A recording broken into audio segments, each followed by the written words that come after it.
We're going to show you how you can use your 2054A label printer with stamps.com. First, you need your 2054A printer to be properly configured with your Mac computer. So if you're just starting to set up your printer, watch the Mac setup video guide first and get your printer properly configured with your computer, then come back to this one. Before we get started, if you haven't yet, you need to download stamps.com Connect. The download link will be in the description. When the download's finished, run the application and log in with your stamps.com account. I believe you only need to do this one time. Next, go to your system preferences. It can be found by clicking on the Apple logo on the top left-hand side.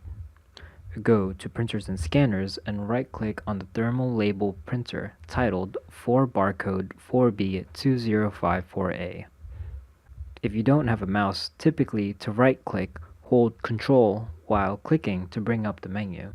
Click Rename your printer and rename it to Zebra LP2844.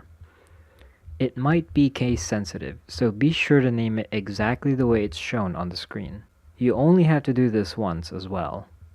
Press OK and make sure that your label printer is named accordingly. You can now close out of that menu.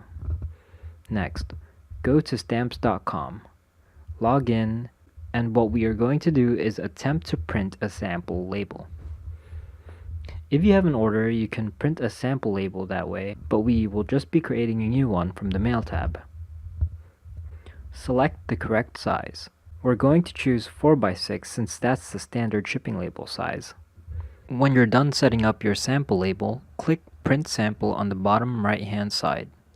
This window will pop up and your printer should automatically be selected.